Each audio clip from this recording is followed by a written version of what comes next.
আসসালামু আলাইকুম সুপ্রিয় শিক্ষার্থী বিন্দু, তোমরা এখন খেয়াল করো, দেখো আমি তোমাদের 3.2 16 নম্বর অঙ্ক করবো। আর এই 16 নম্বর অঙ্কের নেমে তোমাদের অনেক সৃজনশীল আছে, অর্থাৎ 3.1 এবং 2 মিলে যে সৃজনশীল অঙ্কগুলো হয় সেটা 16 নম্বর অঙ্কের নিয়মের মাধ্যমেই হয়। অতএব তোমরা সব সময় এই অঙ্কটাকে বেশ গুরুত্ব দিবে। দেখো আমি অঙ্কটা বোর্ডে উঠিয়ে দিছি, আমি শুরু করলাম। কি আছে? সমাধান সমাধান লিখবে। দেয়া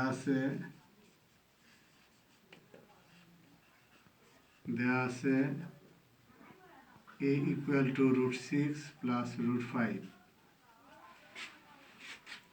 তাহলে আমরা কি খেয়াল করবো? দেখো এর নিচে কিছু নেই, মানে 1 আছে, অর্থাৎ 1 divided by a 1 divided by √6 plus √5। এটাকে বলা হয় ব্যস্তকরণ করে। কি করে? ব্যস্তকরণ করে।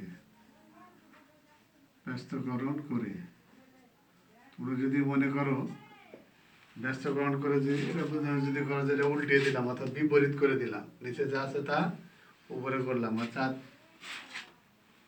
তাহলে তোমার বুঝতে সুবিধা। বিপরীতকরণ করে বা ব্যস্তকরণ করে, তাহলে যা আছে এটাই আমি লিখব, √6 plus √5। এখন আমি অঙ্ক সম্পন্ন করার স্বার্থে তোমাদের এখন আমি (6 - 1 √6) এইটাকে মাথায় রেখে এখন তোমাদের আমি মান বাইর করে নেব। তাহলে ও যা আছে তাই নিলাম, (6 - 5). তাহলে নিচে আবার (6 - √5). তাহলে কী করলাম? √6 - √5, √6 - √5 এটা লিখলাম।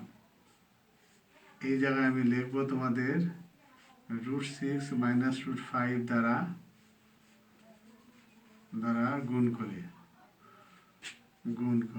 লবহরকে গুণ করে লেখার দরকার নেই, শুধু লিখবে তোমরা গুণ করে।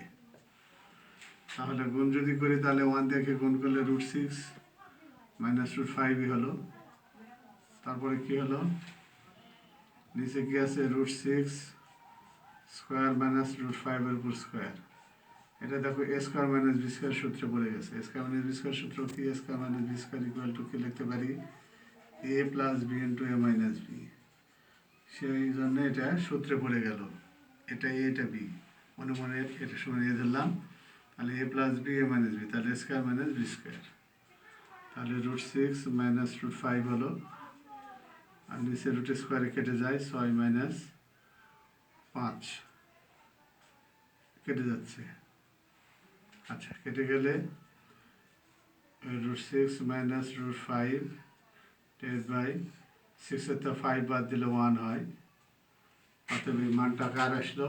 1 divide by a Q, 1 divide by a equal to √6 minus √5। এই মানটা আমরা পেয়ে গেলাম।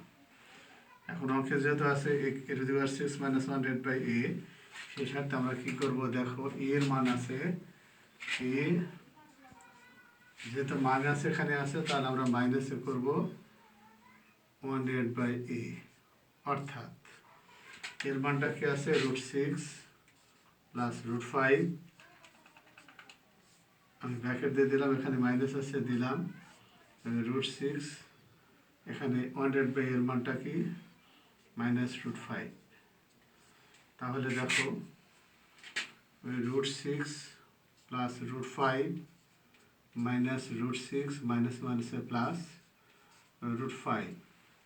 তাহলে √6 আর শুধু 6 এখানে মাইনাস আর প্লাস কেটে গেলে একটা আর একটা দুইটা, তাহলে 2√5। তাহলে a মাইনাস 1 ডিভাইড বাই এর মান 2√5 হলো। তাহলে দেখো এই অঙ্কটা এখন আমি তোমাদের মান বাইর করে দিলাম। এখন প্রদত্ত রাশিটা কি আছে? দেখো প্রদত্ত রাশি কি আছে? রাশি অঙ্ক (6 - 1 ডিভাইড বাই a কিউ। তাহলে সেক্ষেত্রে (6 divide by a Q minus 100/AQ, অর্থাৎ এটা AQ A⁶ এর সাথেও ভাগ অবস্থায় আছে, 1-এর সাথেও ভাগ অবস্থায় আছে। সেহেতু এটা যদি কাটি তাহলে 3টা আছে, আর এখানে 6টা আছে, কেটে দিলে আর কয়টা থাকে? 3টা থাকে, অর্থাৎ AQ মাইনাস 100/AQ। এখন আমরা AQ মাইনাস BQ সূত্র করবো। কি সূত্র? এটা যদি এ হয় তাহলে আর বি যদি হয় 100/A, তাহলে A minus B whole Q plus 3 into A 100/A, তারপরে A মাইনাস 100/A, ব্রিজ করে কেটে গেল, এর মান 2√5, সরি, A মাইনাস 100/A এর মান হচ্ছে 2√5। তাহলে আমি 2√5টা বসিয়ে দিলাম, প্লাস 3 ইন্টু 2√5। তাহলে কি হলো? এর উপরে স্কোয়ার আছে, তাই আমি কিউ আছে, তাহলে কিউ দিয়ে দিলাম। তাহলে কিউ দিলে কি হলো? এখন কোনো সংখ্যার উপরে যদি কিউ থাকে তাহলে সেই সংখ্যা 3বার গুণ। তাহলে এখানে 2 আছে, তাহলে 2 গুণ 2 গুণ 2, তাহলে 8 হয়, অর্থাৎ 8। আর কোনো সংখ্যার উপরে যদি কিউ হয় তাহলে আমরা সবসময় বলবো যত রুট তত, অর্থাৎ 5√5। যদি 3 উপর হয় 3√3। একটা কৌশল, কোনো সংখ্যার উপরে যদি কিউ থাকে তাহলে আমরা কি বলবো? তত রুট তত, অর্থাৎ 5√5। এই 5√5টা কীভাবে হয় দেখো, এখানে 1টা 2টা 3টা √5, 3টা √5 যদি হয় তাহলে 2টার জন্য কি লিখবো? স্কোয়ার, আর এটা √5, তাহলে রুটের স্কোয়ারে কেটে গেলে 5√5 ধরা গেল। অর্থাৎ আমরা সংক্ষেপে বোঝার জন্য এটা রেখে দিলাম। এটা কোনো সংখ্যার উপরে যদি মনে করো তোমার নাম হচ্ছে এক্স, এক্সের উপর কি হলো, সেক্ষেত্রে তাহলে কি হবে? x√x হয়ে গেল।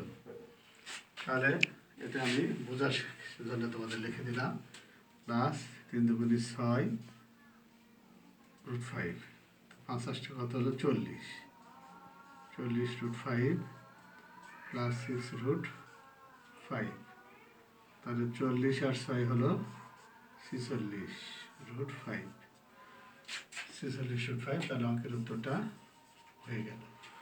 তোমরা যদি একটু লক্ষ্য করো অঙ্কগুলো খুব সুন্দরভাবে করতে পারবে। দেখো, আর তোমরা আমার পেজে ফলো দিয়ে রাখবে, আর যারা ইউটিউব থেকে দেখবে তারা সাবস্ক্রাইব করবে এবং বেল আইকন সুনিশ্চিত করবে। তাহলে তোমরা সুন্দরভাবে মজার মজার অঙ্ক করতে পারবে। আমি তোমাদের বিশেষ করে 3 পয়েন্ট আকার 2 অঙ্ক করে দিলাম। অনুশীলন অঙ্কগুলো শেষ হয়ে গেল। সামনের দিন থেকে আমি তোমাদের সৃজনশীল অঙ্ক করাবো, তোমরা মনোযোগী